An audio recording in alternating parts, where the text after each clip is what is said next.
Hello, so this is part 2 of answering the questions you guys have been asking me for a while now. So let's get to it.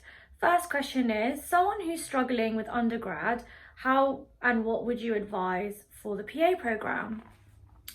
So, just a bit of background about myself. When I was studying my undergrad, I found it really stressful. I struggled a lot in my final year and my second year. It was a lot of work to do, and the content was really difficult. So anyone studying pharmacology, I really relate to you, and it is really hard. And I actually got hospitalized during my second year of uni because I had gained so much anxiety and stress that it had actually given me IBS. And I know it sounds really cliche, but it was actually quite serious. I had to have an urgent colonoscopy, and I was also down for a routine endoscopy as well. So I really struggled in that sense. But funnily enough, in the PA program, I don't know if it's because I was a little bit older, or just I had more life experience, that I was able to take stress in my stride and kind of use it as motivation rather than taking it out on my body. So what I could advise is, instead of letting the stress get to you, try and fuel that stress into your work and into revision, or go and blow off steam in whatever way works for you. So like I said, I think in my first video, I traveled a lot in my masters, and that's because it really helped me to keep sane, to stay refreshed, be proactive. And some people exercise, some people go out, some people meditate, whatever works well for you. No one's judging. So just try and find out what works best, what your coping mechanisms are, and what your strategy for revision is. Because when you know that, you can use that to your advantage, and you'll be less stressed because if you're doing well with your work, there should be less stresses involved in the program. So another question, which is very similar: how not to stress or panic as a pre-PA student.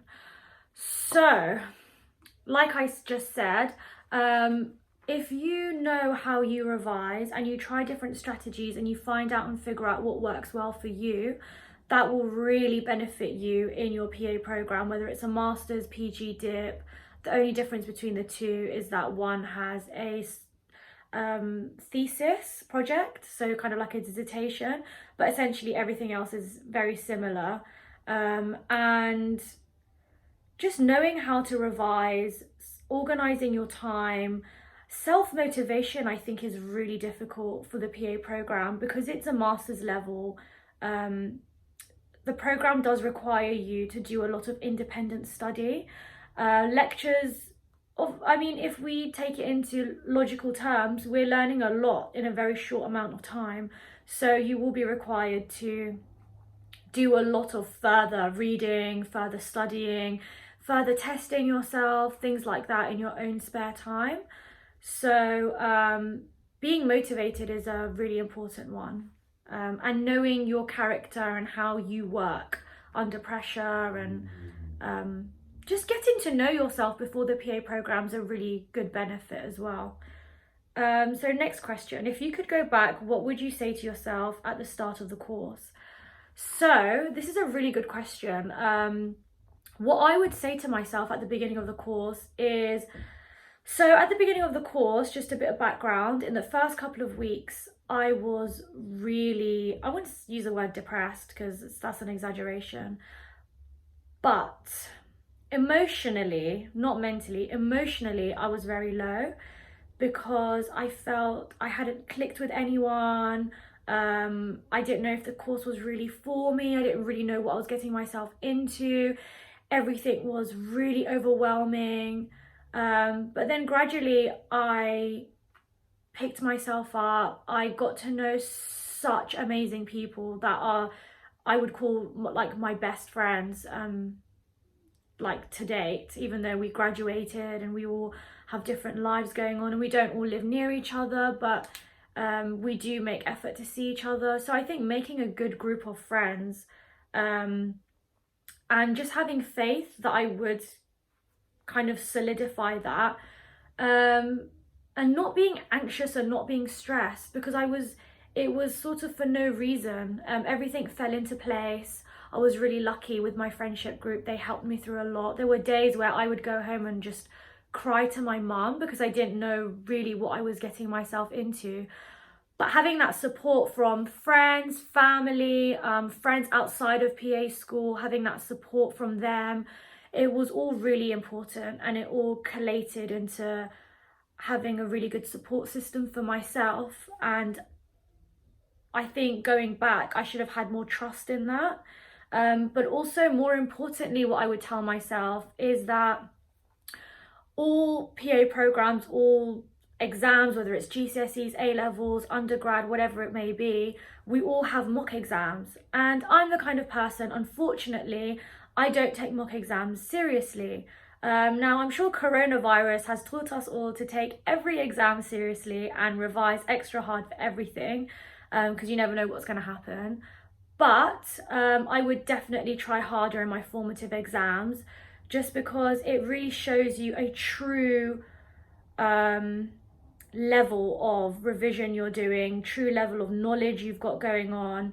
And it's a really good advantage, because all the resources out there at the moment are not really targeted at PAs.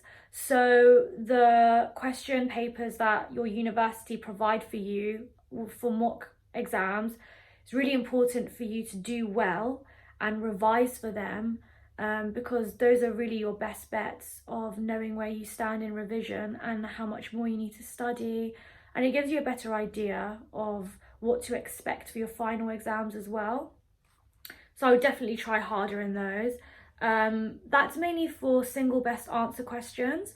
For OSCE style, I genuinely always revised quite hard, just because OSCEs, they're quite nerve-wracking. I personally find the anxiety I have before an OSCE exam is always a lot more than a single best answer exam or a written exam or anything else. How do you find a balance between study and social life? So I don't think I'm a social butterfly, but I also don't think I'm an introvert. I have a select group of friends that I would spend a lot of time with in the 2 years of the PA program, and I would probably be out 5 to 6 times a week. And I know that sounds like a lot, but that kept me sane. And going out, I mean, going to my friend's house for a cup of tea and just having catch up for an hour or two, I consider that as going out. Anything outside of my home. So I'm sure a lot of people also go out 5 to 6 times a week, but it depends on how social your life is. So I would go out quite often. I would probably go out once or twice a month, like out, if you know what that means. But I would go out. We would go Winter Wonderland a lot. Like I said, I travelled a lot during my 2 years of studying, whenever I could, because you don't get much time off. You only get about 10 days off for Easter, 10 days off for Christmas, and 4 weeks of summer holidays, providing you don't have any resits. So there's not that much time to do anything, like any long haul travelling. But you just find the balance. I wouldn't stress about finding that balance. The balance will come to what's natural for you. If you're the kind of person you need to study more for an exam and you need that time to cram in, then I guess your like revision life and social life would be like on a different scale. Whereas for me, I maintained a active social life up until exam period was approaching. So a month before exams, I would hibernate and isolate myself from everyone, really. I wouldn't even see my boyfriend or spend time with family. I was literally dead to everyone, and that worked for me. How was your mental health placement? Okay, So this question is really difficult for me to answer. On my first day of mental health placement, actually, I was on the psych ward, and it had been the first time in many years that something like this had happened on the day. So it was my first day, it was my morning. I had just like knocked on the door for them to let me in the ward. We had the MDT meeting, and then as we were walking from the MDT room to the doctor's office, which is all surrounded by windows in the psych ward that I was in, one of the patients had actually physically assaulted the staff member. So that was quite scary to be in that situation and see that. And then once we were in the doctor's office, the patient was just like knocking on the window and like, I don't know, I just felt really uncomfortable in that situation, and I was quite scared because obviously it was my first day and I was kind of new, and I haven't really spent a lot of time around patients who have had mental illnesses, so that was really new to me. And then also, aside from the psych ward, there was a lot of time I spent with the crisis team, which I found really boring. It was a lot of sitting and waiting around. So the crisis team essentially are people who are available for people who are feeling very suicidal, very depressed, like they need urgent care and attention. But fortunately, there wasn't that many people calling in during my time there, which it's fortunate because that makes me happy, but I didn't get much exposure to that side of the mental health placement. What else did I do in mental health? I just didn't really enjoy it, to be honest. It wasn't for me. I don't think I'd ever consider working in mental health.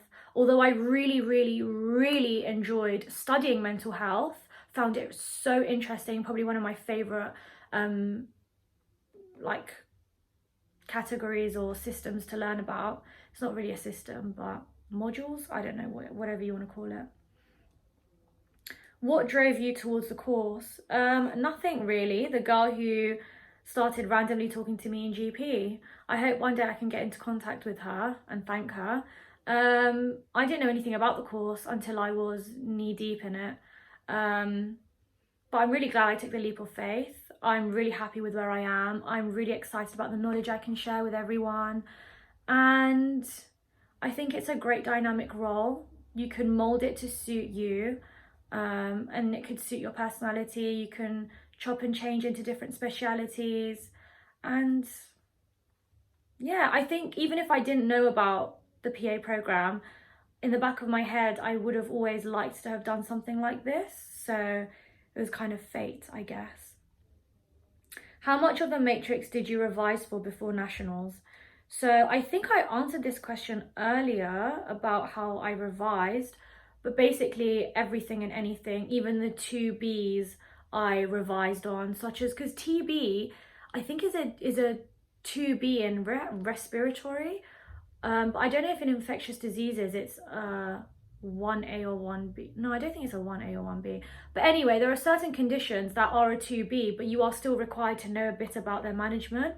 So I just didn't want to take the risk, and I just studied everything. It didn't take me that long actually. I used NICE and CKS a lot during revision, and they're really straightforward to use. You just type in the condition and you literally click on summary, which gives you a lot of information. So just a brief summary of what the condition is, management, and like symptoms are there as well. So that was really helpful. How many hours a week do you work on average? So most PAs work an average of 35 hours a week, which equates to full-time work. And how you work those hours really depends on where you work. So in GP, sometimes it's 9 to 5, sometimes it's 9 to 6. It depends if you have a 3-hour break in between your morning clinics and your afternoon clinics. The GP I work in, we only have an hour lunch. So I finish at 4 p.m. But I have seen jobs going for hospitals where you would have 3 12-hour shifts in a week. So essentially you only work 3 days a week. So that's the beauty of being a PA. There's so many options, such a variety of different roles. You can find a job where you work 6 months in A&E, 6 months in GP, which is actually what one of my really good friends is doing. There are roles where you do specialty work as well. So you do 3 months gynae, 3 months cardio, 3 months A&E, and 3 months GP. It's just, the possibilities are endless, really. So that's all the questions I have so far. I will be doing more of these videos should I get more questions. And I hope everyone has a good day and a good evening. And I hope you guys subscribe to my channel. And that will never get easier, and I will always say that. But thank you and bye-bye.